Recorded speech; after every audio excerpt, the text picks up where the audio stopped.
Okay, Davizim and Aleph and Beyo, beginning of the Masechta. Beyo Shalom B'Yom an egg that was laid.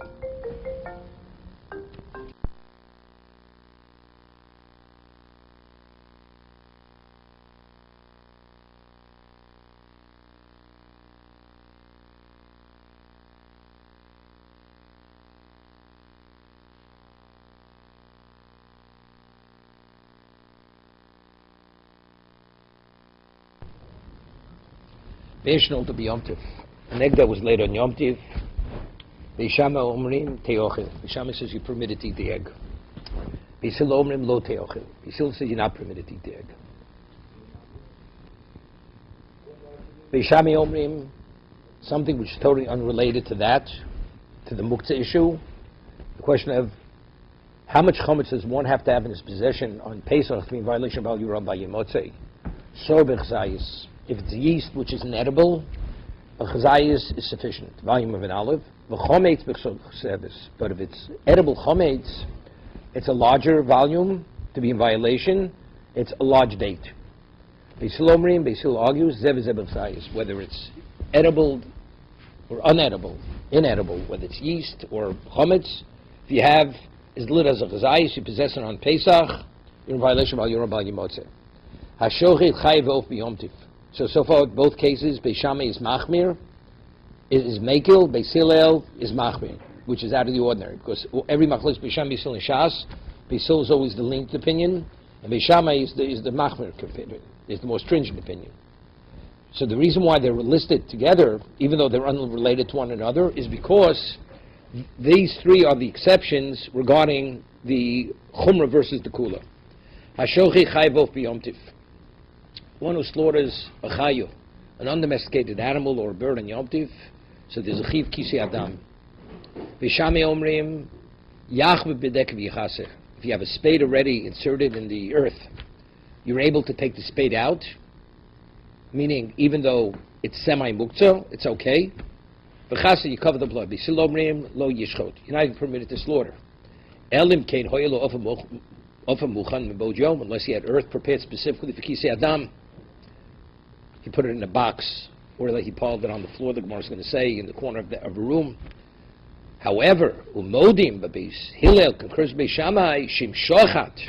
If you already slaughtered, now it's incumbent upon him the chiyuv of kisi adam. Sheyachba bedeker, he's permitted the spade that's already inserted in the earth. He can take the spade out. V'yichaseh. And now, in addition, shebakiru muchanu. What about the ash in an oven? To use that ash, even though seemingly it's nolad, it's muchanu. It's not a problem. We'll see the Gemara.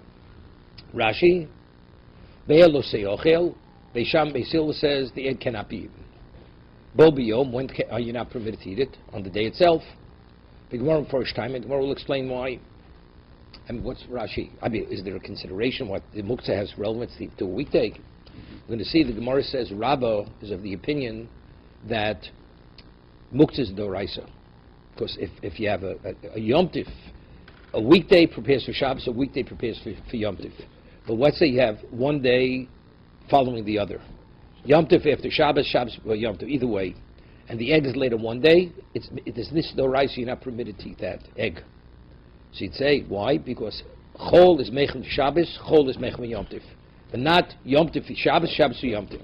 So maybe if you had Shabbos following Yom Tiv, maybe that egg you're never permitted to eat. Now, the answer is, Rashi will say in Amud Beis, according to Rabbah, it's only the day that needs hachana, that day the hachana has to be from the Chol. But let's say now Yom Tiv is over, Shabbos is over. Even though it was 2 days in a row, one Shabbos, one Yom Tiv, but what day are you benefiting from it? You're eating it. It's not a day that needs preparation. Right. So therefore, that's what Rashi says, Bo biyom. So it's only according to Rabbah. According to the other opinions in the Gemara, it's not even consideration. During the week, what relevance does it have to muktzah? Whatever reasons the Gemara gives has no relevance. Bo biyom, that I have to dress it on the day, that's only according to Rabbah. The 3 other opinions in the Gemara, why the egg you're not permitted to eat, according to Beis Hillel. Here we're reviewing, because we're recording it. Now, B'mayas kinon. What kind of chicken am I talking about? That the egg is laid from what kind of chicken? Oh, we speak about a hen. The chicken was designated for eating. and this hen that was designated feeder laid an egg. So if that's the case, my time in the Beis Hillel, how do we understand the position of Beis Hillel? If the hen itself, every bit of it, was designated feeding, that means including what's within the hen. Its intestines, every part of the hen. So if the egg was in the hen, so it means the egg is part of the hen. So my mindset was it's all designated for eating. So now that it's laid on Yom Tif, it's considered food that broke off. It's like a piece of the chicken, because the egg, when it was designated feeding, the egg was in the chicken. Now Yom Tif morning, the egg is laid. So where did this egg come from? It came from the chicken. So that's uchli difris. It's food item which broke off the chicken. So if it was part of the chicken, and it was a food item and designated. So how do we understand Beis Hillel? Why does Beis Hillel say lo se'ochel? You're not permitted to eat the egg, even though it was laid on Yom Tif.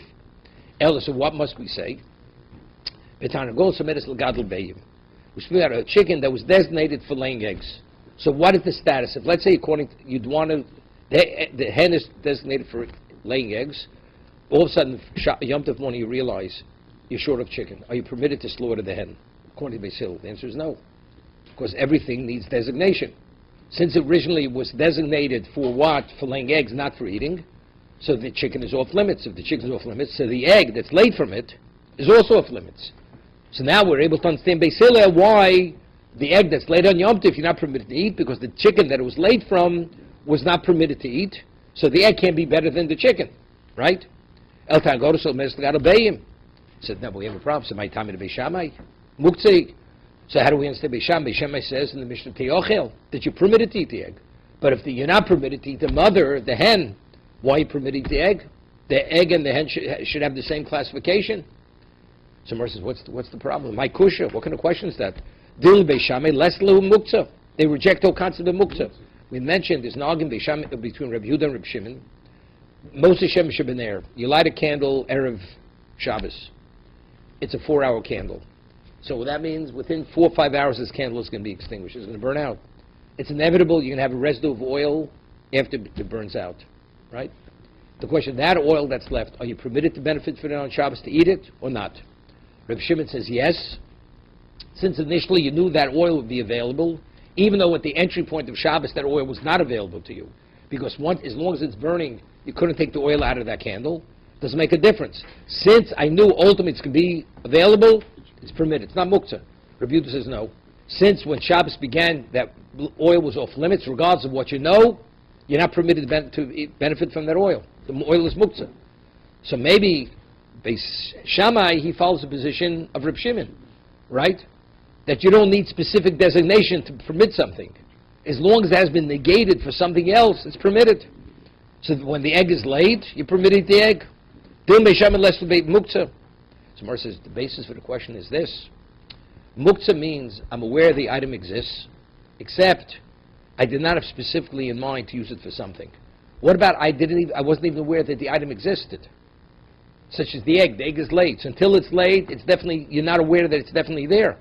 So maybe that's the reason why. Even Beis Shammai, he may follow the position of Reb Shimon, who is more lenient regarding his position of muktzah, but the egg is a more extreme level of muktzah. That's called nolad. The basis for the question was, even according to the position, the one who permits muktzah, Reb Shimon, which is the case of what? Of the oil that's left. But if we nolad, mean a new entity came into being which didn't exist before, even Reb Shimon would agree that it's also. That's the question. Well, how do we understand Beis Shammai? If the chicken itself was designated for laying eggs, and now it lays the eggs, even though according to Beis Shammai, if you want to change your mind and eat the chicken, you're permitted, because that's Reb Shimon. But regarding the egg, it's a more extreme case of muktzah, because you weren't even aware that the egg was going to be laid. That's called nolad. So my time in Beis Shammai. So what is the rationale of Beis Shammai? Why does Beis Shammai permit the egg? Seeming Beis Shammai is shifting even more lenient. And that was Omer Rav Nachman. Not a problem. The chicken, the Mishnah is speaking about, the egg was laid from a chicken that was designated to laying eggs. And so yes, how do we understand Beis Shammai? Islay muktzah, islay nolad, which is understood. If you're of the position of muktzah, which is Rabbi Yehuda, islay nolad. So if ordinary muktzah is off limits, so nolad definitely is off limits, because nolad is much more extreme. However, with lesle muktzah, but the one who does not hold the muktzah, Reb Shimon and Beishamai, leslo nolad, they don't differentiate. Okay, that's Rav Nachman, the way he concluded the understanding of the Mishnah. Islay muktzah, islay nolad. You hold the muktzah, nolad is the same as muktzah. If you don't hold the muktzah, even the most extreme case of muktzah also is permitted.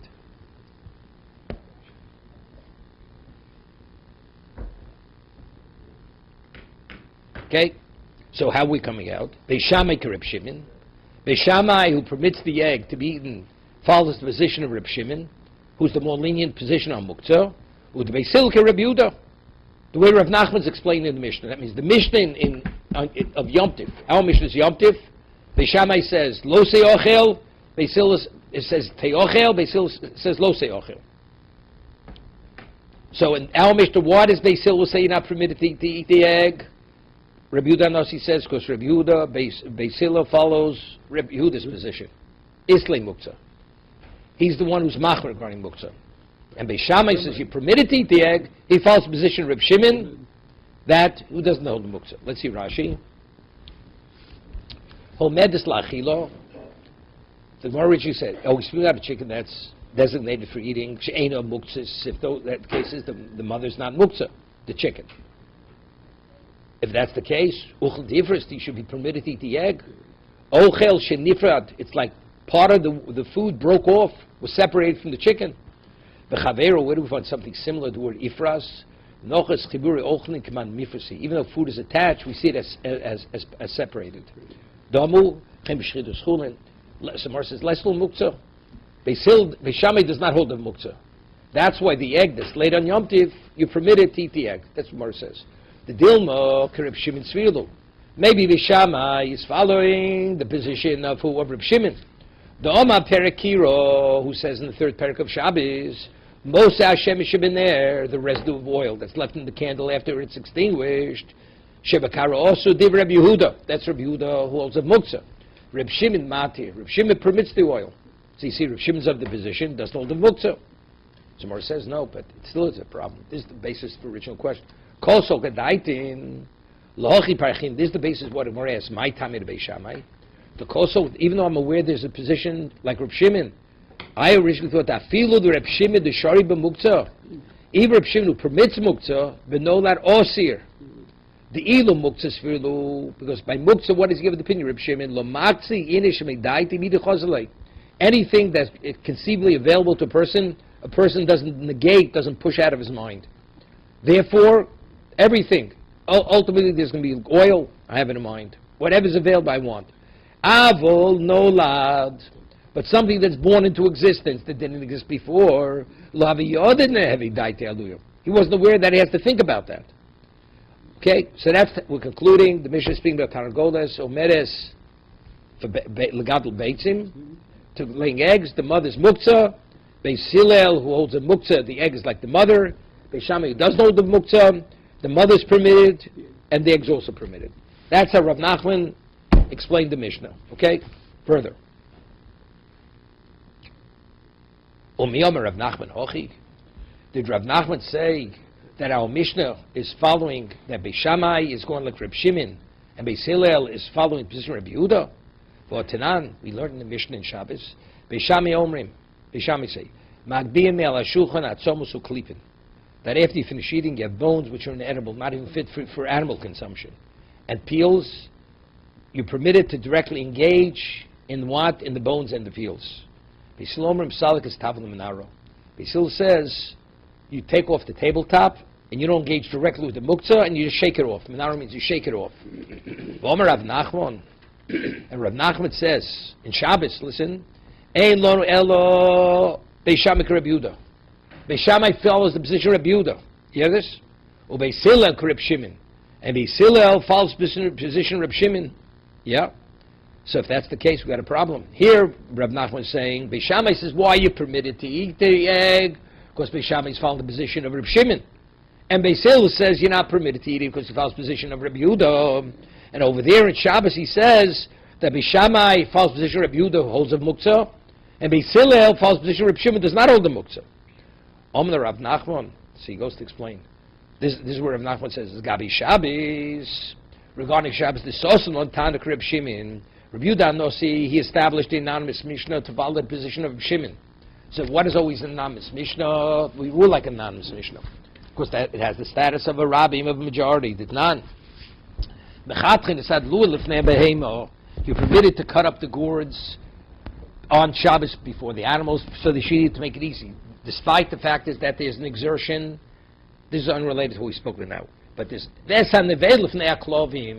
an animal should die on Shabbos, that means when Shabbos began, the animal was what? Was not available for the dogs. So when Shabbos began, the animal was muktzah. So when did it become available to the dogs? On Shabbos. And it says, you're permitted to cut up the carcass and feed it to the dogs. Mukim lo lebeis Hillel Reb Shimon. Over there he says, that's the halacha, so we rule like Beis Hillel. So that means, how could you hold it? Evidently Beis Hillel holds like Reb Shimon. Beis Hillel follows the position of Reb Shimon on Shabbos, that although the animal died on Shabbos, you're permitted to take its carcass and feed it to the dogs. Avol gabe Yom Tiv. However, regarding Yom Tiv, Reb Yehuda, the Sosan Tanakh Reb Yehuda. Regarding Yom Tiv, we find an anonymous Mishnah. Reb Yehuda Nosi established the Mishnah to follow Reb Yehuda, who holds of Muktzah. In regard to Shabbos, he establishes the Mishnah to follow Reb Shimon, who does not hold the Muktzah. In regard to Yom Tiv, the anonymous Mishnah, he established to follow Reb Yehuda, who does hold the Muktzah. Where do we find it? None. If you have building supplies stacked up, you're not permitted to use that for kindling wood. Why? That's Muktzah Machmas Chasar and Kiss. That's a total negation. Lo minakor shenish grod is the proof. What about if you have a beam, a spawning beam that breaks on Yom Tiv? Are you permitted to use the wood of that broken beam for what? For kindling. So the Mishnah says, Lo minakor shenish grod Yom Tiv. This is the bona fide case of Muktzah. So why aren't you? Evidently he's following who? He's following Rabbi Yehuda. So we have a contradiction. Rabbi Yehuda Nosi establishes Yom Tiv to follow Rabbi Yehuda, and Shabbos to follow the position of Reb Shimon. So Mar says, Bukalok Rabbi Yehuda, Beis Hillel Rabbi Yehuda. So if it's an anonymous Mishnah, that means we rule this way. So whose position is it following? Beis Hillel. So Beis Hillel, we see, regard to Yom Tiv, Beis Hillel is ruling like Rabbi Yehuda. So we have a stira. We have a contradiction. Michdi. Mad Sasme Lamaslisid. Who established the anonymous Mishnahs in Shas? Rabbi Yehuda Nosi is the author of the Mishnayos. Rebbe. Right? This Rebbe HaKodesh. Ma'ishno b'Shabbos the Sosan Reb Shimon, or Ma'ishno b'Yom Tov Sosan Reb Yehuda. Why, in regard to Shabbos, did he establish the anonymous Mishnah to follow Reb Shimon, who does not hold the Muktzah? And Ma'ishno Yom Tiv.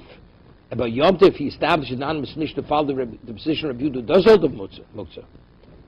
It seems to me they hold like one or the other. I mean, whose position is more cogent? Reb Yehuda, Reb Shimon. And that he says, Amri Shabbos the Chamiri. Factually, he rules like Reb Shimon. Reb Yehuda holds the correct position is Reb Shimon. However, Amri, we say, Shabbos the Chamiro.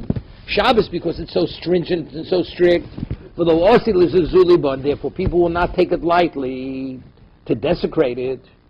Sosan like Reb Shimon, we could afford to rely on the more lenient opinion in regard to Muktzah. Because people are not going to take liberties to cross that line. Yom Tiv, the killed Yom Tiv, which is so lenient, Ochel Nefesh is permitted, transporting is permitted. Therefore, there's a greater likelihood that he's going to be Mizalzel, he'll take it lightly. Yom Tiv, Sosan Reb Yehuda, the Machmir. Therefore, Reb Yehuda Nosi established an anonymous Mishnah to follow Reb Yehuda. It's a more stringent psak on Yom Tiv. Okay? Therefore, the beam that breaks on Yom Tiv, right? You're not permitted to use of kindling wood because he's ruling like Reb Yehuda. Okay? That's how we reconcile the two Mishnayos. Why in one situation, Reb Yehuda Nosi established a Mishnah to follow Reb Shimon, and the other one to follow Reb Yehuda. Okay? So now, we're going to sum it up now. According to Rav Nachman, when it says Be'eshnol de B'Yom Tov, from what kind of hen was it laid? So Rav Nachman says, Tarnagolos HaMeres L'Gal Be'im. The hen was designated for laying eggs. So if you follow Reb Yehuda, as the hen is muktzah, the egg is muktzah. Right? Because with Yom Tov, the Mishnah is Yom Tov, So Beis Hillel follows Reb Shimon because of the leniency of Yom Tov. We have to be more strict. Good. So what situation do we establish the Mishnah? What context? We said the hen is a hen that was designated for laying eggs. And why aren't you permitted to eat the egg? Muktzah, because we follow Reb Yehuda. If that's the case, if the shaila is the hold of Reb Yehuda, the hold of Reb Shimon, why is Beis Shammai still arguing regarding are you permitted to eat the egg? According to Beis Hillel, if you're following Reb Yehuda, a hen that was designated for laying eggs, and now you need an extra portion of meat, can you use the chicken? The answer is no. So why do they argue? According to Beis Hillel, you can't use the chicken. According to Beis Hillel, you can't use the chicken. So what are we arguing about? The egg? Let's argue the chicken. That's the first question.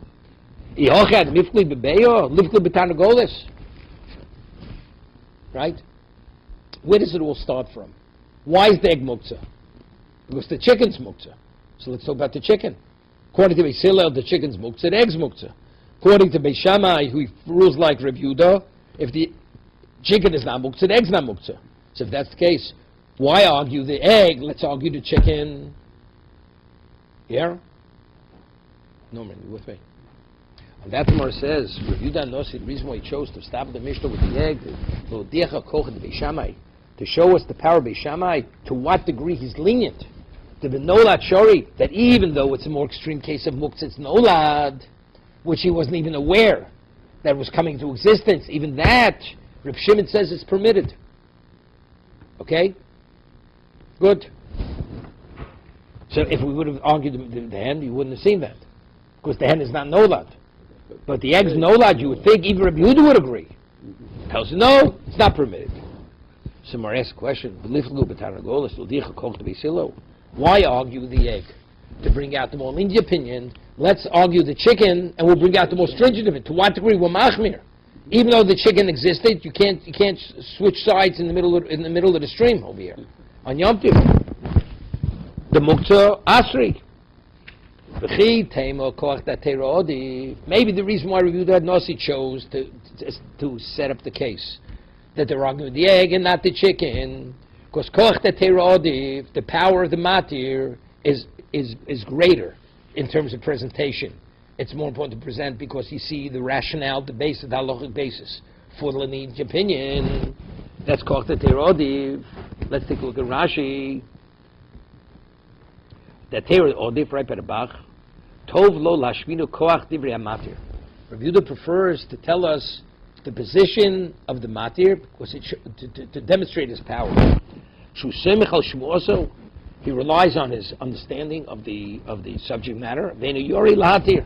He's not afraid to be matir. Abu koach osrin. A person who takes on a position to say it's forbidden. Einam rayo shakol yichon. There's no proof. Shakol yichon lahachmir. Everybody can be machmir. Even the greatest ignoramus can be machmir. Vafilu b'dover muter. You say even something that's totally permitted. You say it's also. Therefore, Rabbi Yehuda, to reveal Beis Shammai's greatness, he prefers to what? To establish the case in terms of the egg and not in terms of the chicken. Second.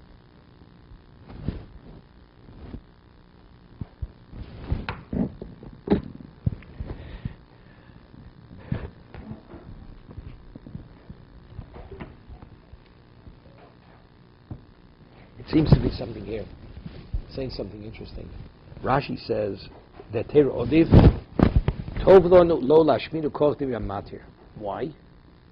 Shu somech al shmuoso.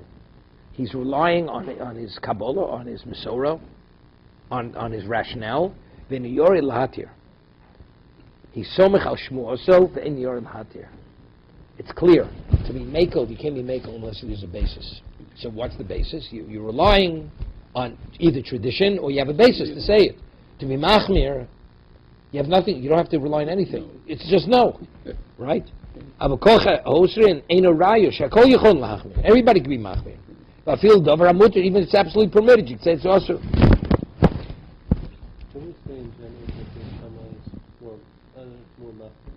Yeah, throughout Shas. These are the only three exclusions. The three cases the Mishnah mentions by us are the only three exclusions where Beis Shammai is more mekel and Beis Hillel is more machmer. Why would they be pointing out Beis Shammai's greatness based on only three cases? In the majority of cases, these just lapse. Again. If koach datera odif, we're not coming to explain now why these three cases. Factually, Beis Shammai throughout Shas Beis Hillel is always mekel, Beis Shammai is always machmer. The three cases which it's inverted. Beis Hillel is machmer, Beis Shammai is mekel. That's the three cases of the Mishnah. Beyo, how much chametz do you need in your possession to be in violation? And the last one, what's the last one? Kisi Adam. If you have a spade in a pile of earth, do we allow you to shech on Yom Tov, or don't we allow you to shech? Beis Shammai says yes, Beis Hillel says no. Okay.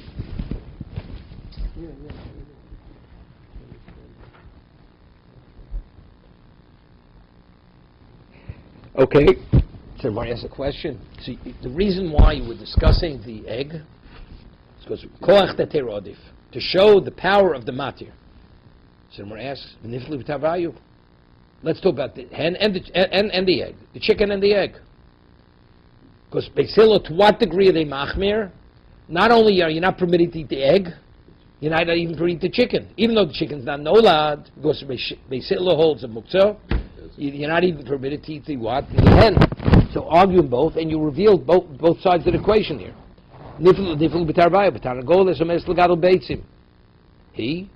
We're talking about the chicken, we're speaking about a chicken that's designated for laying eggs. Ubeitzoso, he ubeitzoso. It should say she's not permitted, the hen, and its egg. Beis Hillel said, Beis Shammai says you're permitted to eat the egg. Beis Hillel lo se'ochel.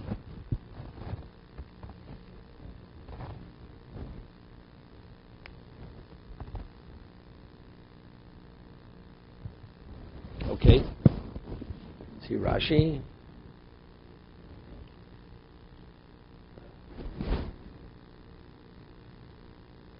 No. Okay, let's get back to Tosas. We have Tosas on Amud Aleph. The Mishnah says, Beis Shammai says, te'ochel. Beis Hillel says, lo te'ochel. Throughout Shas, whenever the Mishnah says something's permitted or not permitted, to say you can eat it, you don't. It says, one says it's permitted, the other one says it's not permitted. So why over here, this is the exception, they speak about how the manner of consumption. Beis Shammai says you could eat it. Beis Hillel says you cannot eat it. And if they would have said it's asur mutter, would have I known less? It's the same thing. And the terminology throughout Shas is always, is it permitted, not permitted? So why over here does it veer from that principle and say eating, you can eat, you can't eat? That's what Tosas addresses. The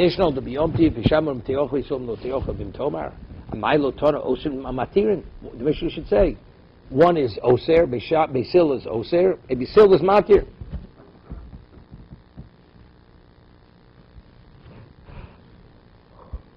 Okay. Maybe if you say oser, we think it's forbidden forever, and the egg after Yom Tov is permitted. Therefore, we didn't say oser, zaino. He says it wouldn't even be considered a consideration. Why? Damrino l'kamon, the Gemara says later, efroach shenolad. If you had a chick that was laid on Yom Tov.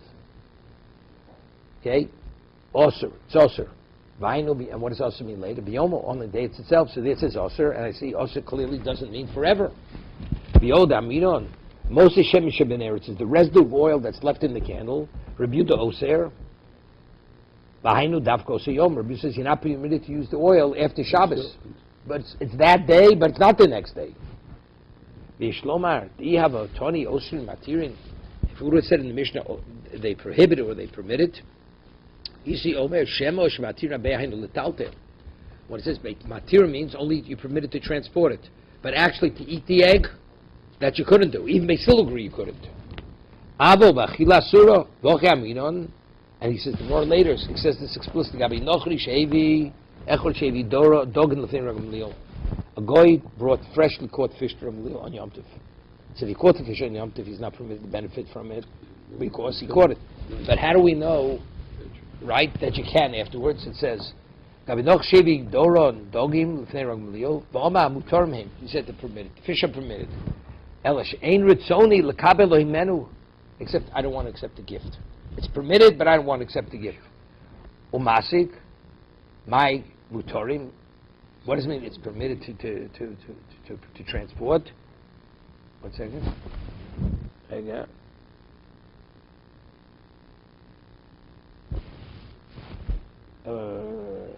So I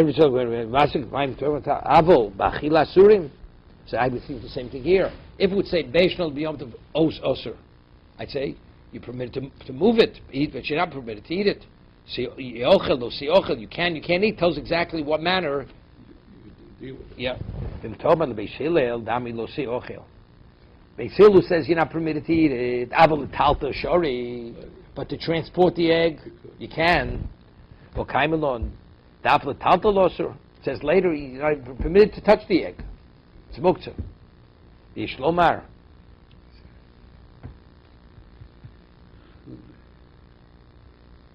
One second.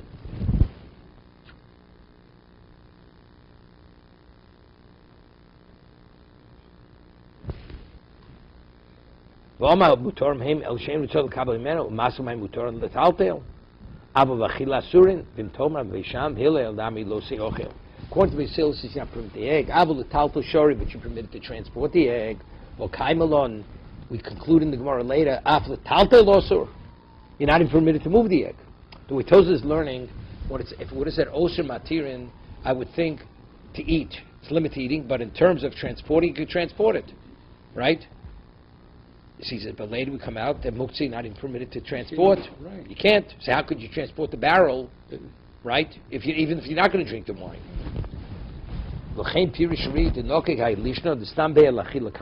Simple. Balbatish. You know why it says seochel or sochel? Because that's its consumption. If the thing has multiple uses, you say mutar oser. But since over here, what's the primary usage of an egg? Is to eat. Therefore it says you can eat it, or you're not permitted to eat. Okay. That's why he limits it to that.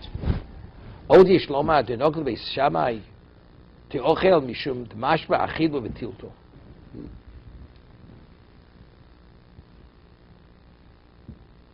One second. Odi Shloma Denokl Beis Shammai Teochel Mishum Dmashba Achilu V'Tilto. Achila means, what does eating mean? Eating means eating and touching. Why? Because how are we supposed to put it in your mouth unless you touch it?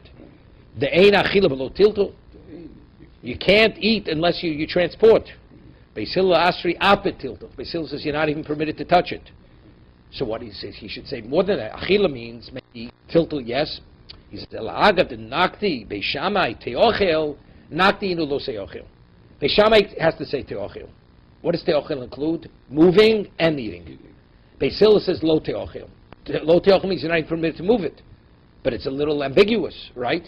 The answer is he has no choice because he's using the same terminology as Beis Shammai. Beis Shammai is koch the terodif. Beis Shammai, we always want to present the more lenient opinion. Okay. Not only are you permitted to transport it, you're even permitted to eat it. Beis Hillel says lo teochel. What does lo teochel mean? It means not only not eat, it means not transporting. So why don't you more clear? The answer is they have no choice because he's using the same terminology, the same context as Beis Shammai. Further, sorbich zayis. According to Beis Shammai, how much sor the yeast, which is inedible, does one have to possess the violation by Yimot? Only because is sufficient.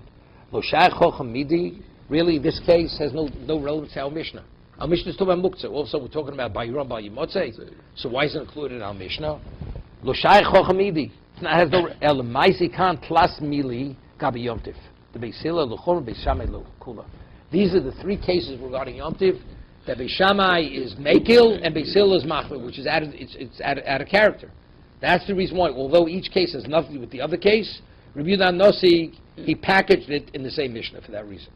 Okay?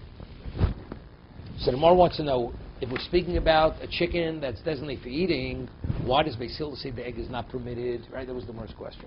Because it's uchle deifris. It's like a piece of the food broke off. So since when Yom Tov began, the egg was in the chicken, and the chicken was designated as a food item, so this is part of the food. Pirish ochel hanifred min ochel, like Rashi. Who? It's food that's separated from food. The abeyo shenolda nifred min atanagolas. It happened to be late, Yom Tov morning. It's separated from the hen. The boy shochet v'ochel kosher begavo. Let's say it wouldn't have been laid, and the person who designated the chicken to eat would want to eat the chicken, and he finds the egg in the chicken. Could he eat it? He definitely could. Good. So that's the question. So when it's laid, why should it be any worse? Right? So whereas the dilma b'shamai less muktzah. The more ask the question. According to Beishamai, how do we answer? The what kind of question is it? Beishamai doesn't know the muktzah. If you don't know the muktzah, you're permitted to eat the egg. Someone says no. Muktzah is the less extreme case.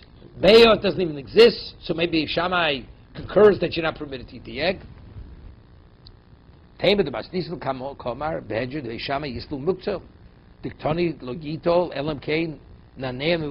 not permitted to take the chicken out of the coop unless before Yom Tiv you shook the chicken and say, this one I will have tomorrow.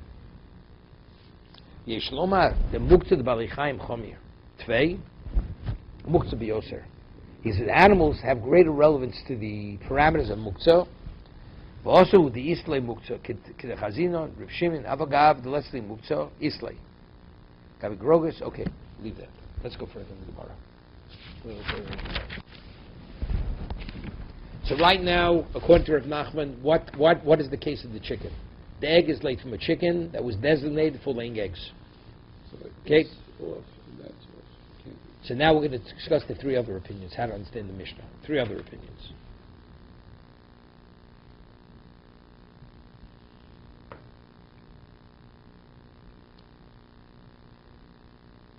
Elo, Omar Rabbo. Rabbo's falling away from what Rav Nachman said. Lo taragos amedes lachilo. We're speaking about a chicken that was designated originally for eating. So I ask the question, so what about uchel d'ifris? It's food that broke off from, it's a piece, the egg is like food that broke off from it. Ubi Yom Tov shchal yosachar Shabbos. And the Mishnah says Yom Tov, we're not splitting the ordinary Yom Tov by itself.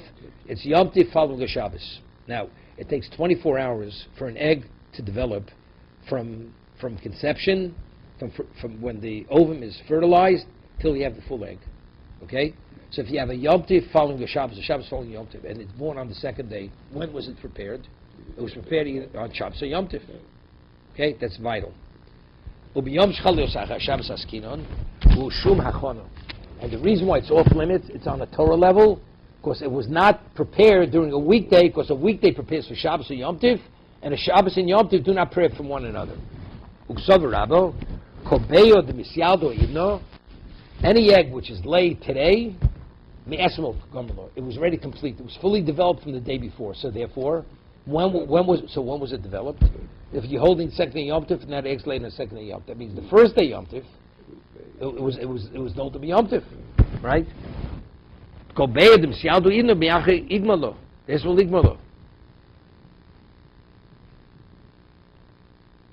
second. The Rabbi Litame, a rabbi is consistent with his position. The Omer Rabbi, this is regarding the money we're going to have. It will be on the sixth day, and you should prepare what you bring. What does that mean? Now, when did they transport all the materials to the Mishnah? It was during the weekday. And it says, then it came to the mon. Moshe says, the mon, you're going to have a double portion on Shabbos. Okay? So we learned, it will be on the sixth day. You do all your preparation on the sixth day. What's the sixth day? It's an ordinary day. It's a weekday. Chol meichel Shabbos. So when do you prepare for Shabbos? On Chol. So it's Friday. Chol meichel Yom Tif. And an ordinary day prepares for Yom Tif. Then Yom Tif meichel Shabbos. Then Shabbos meichel Yom Tif. But no. What's the problem? It's muktzah. Yeah. That's real. And after Shabbos will become permitted. Right. 1 second. Let's do Rashi. Ein Yom Tiv Mechel Shabbos. 1 second.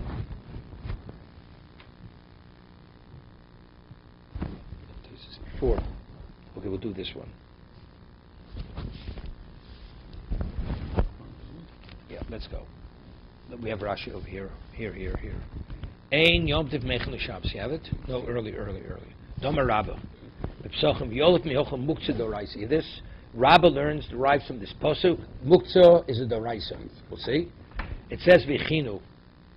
What does v'chinu mean? V'izminu. They should prepare.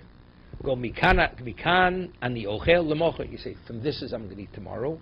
The mishum hachana b'yadayim, is it saying you have to prepare something with your hands? V'lo ma sheyofik vashlu b'bojom, that you have to bake and cook from the day before. That's explicit in the Mishnah. It says tofu efu, whatever has to be baked, bake from before Shabbos. Elo hazmona beper komar. Right? Just saying, I will do it. Uksiv b'yom hashishi ustam shishi cholu. When it says on the sixth day you prepare, what does that mean? Prepare means it's an ordinary day. An ordinary day prepares for Shabbos and Yom Tiv.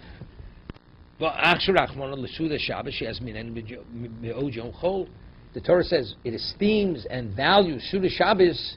It has to be prepared the day before. One Yom Tiv cannot prepare for another Yom Tiv. Yom Tiv nami kori Shabbos. Hear this? Because it says mention Shabbos in the pasuk. The Yom Tiv nami kori Shabbos uboi sudoso hazmono. So the suit of Shabbos or Yom Tiv, because they're special days, you have to designate the meals from before. And when do you do that? When do you prepare it? When do you designate? That's during the weekday. But a suda that was fashioned during the day has no value.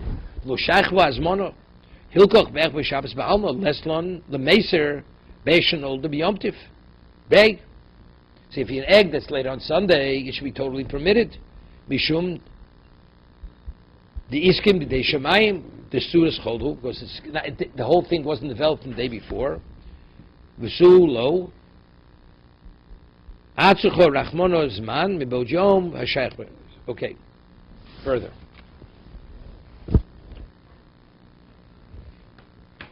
Rega.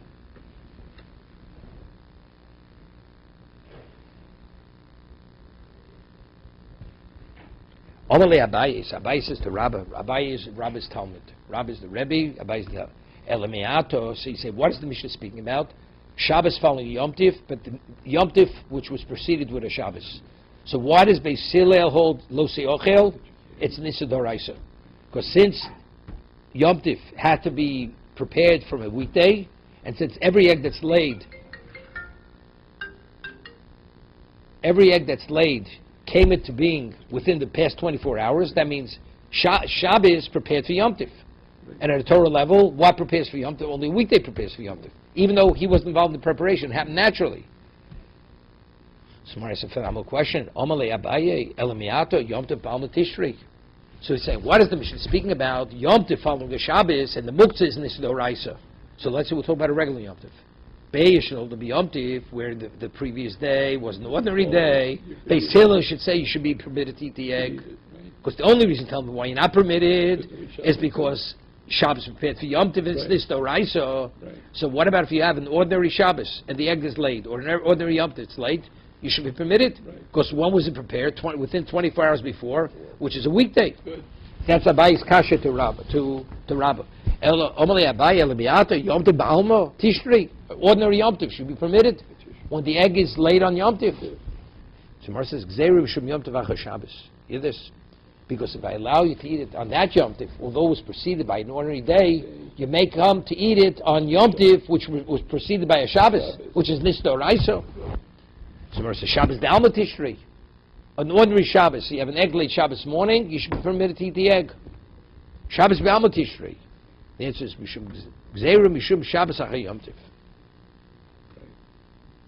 Yeah. Because there's a Gzeira of what? Mishum Shvus Achei Yom Tif. What's the Shvus Achei Yom Tif? So you could eat it after Yom Tif. No. He asked the question, why can't you eat it? Gzeira Mishum Yom Tif Achei Shabbos. Shabbos, ordinary Shabbos, if you have an egg laid, you should be able to eat the egg. Right. So he says, Gzeira Mishum Shabbos Achei Yom Tif. That I understand. Because you can have a Shabbos after Yom Tif. Umigas Rinon. Right? Either one, it's the same Gzeira. You know, it's a little difficult. Here's the question.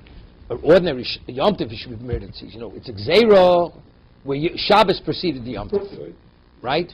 Then he says, Shabbos should be permitted. An ordinary Shabbos should be permitted. It's a Gzeira of Shabbos after Yom Tif. Because you're going to confuse it. I mean, once you get the answer on the first question, what do you ask me the second question? It's the exact same question, same answer. If you tell me the Mishnah is speaking about something specific, So an ordinary Yom Tov should be permitted. Good. So what are you going to ask me? Of course, it's a Gzeira of Yom Tov following Shabbos. This Right. he says. But an ordinary Shabbos should be permitted. Good. It's the same answer. Yeah. It's a Gzeira. If there's a Gzeira on one side, there's a Gzeira on the other side. Right. So what's the basis for the question? So I really think the Gemara is just fleshing out both sides. Shabbos doesn't mean Shabbos, Yom doesn't mean Yom Tov by itself. The Doraisa is one following the other. However, if they're independent, it's also midrabanan and Gzeira because of the Doraisa. So according to Rabbi, we normally say we don't hold the Gzeira. We don't make fences to protect the fence, correct? But according to Rabbi, there's only one fence. Because Muktzah, in its essence, is Doraisa. Right? Because Shabbos needs preparation, Yom needs preparation. However, once I have the Doraisa, now Shabbos by itself and Yom Tov by itself, it's a Gzeira because of the Doraisa, right? I make a Gzeira for Doraisa, I don't make a Gzeira for Drabanan.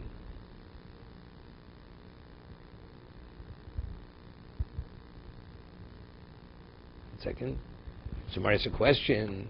So what are we saying? That if you have a Shabbos independent of anything else, Yom Tov, it's Asum Drabanan. Why? It's a Gzeira. Omigas Rino and Votanyo. We learned in the Braisa. Hashochet is Tarnagol. It's a Motzabo Beim Gemuros. See this? Person slaughters the chicken on Yom Tov and he finds within the chicken completed eggs, fully developed. It says Mutoros La'ochlam Bi Yom Tov. You can eat it.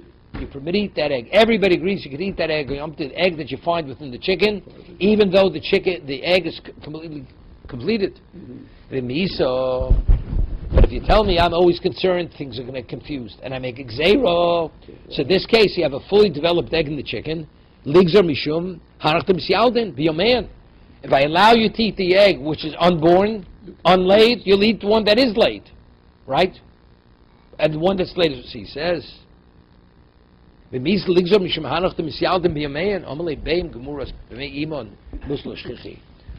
an egg that's completed, fully developed, is something unusual. It's remote. So to make a Gzeira for something that's remote, we don't bother with it. It happens once in a while. Something which is uncommon, unusual, Chachomim, they don't legislate to address that particular case. So far we have two reasons. According to Rav Nachman, why is the egg not permitted? Because of Muktzah. Rabbinical concept. According to Rav Shlomo, according to Rabbo, it's this Doraisa. Because if one day follows the other, that means it wasn't prepared during the day, which is the ordinary day.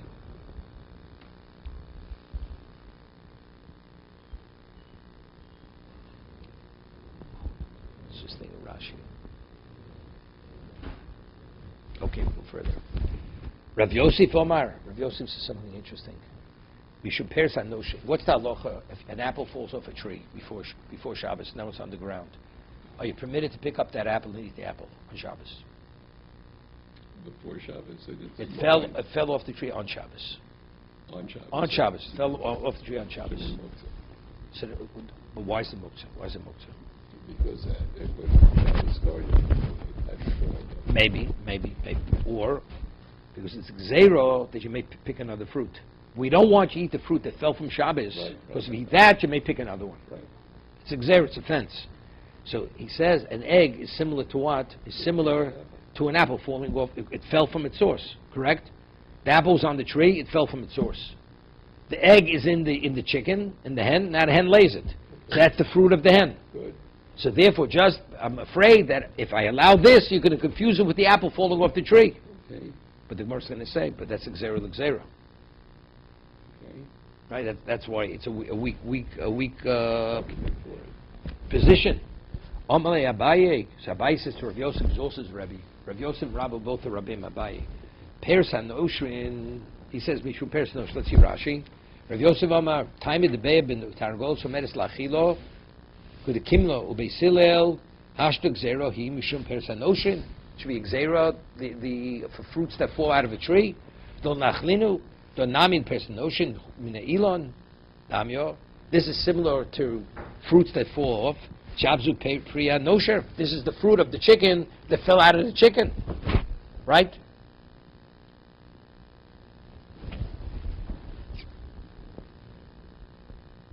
Okay.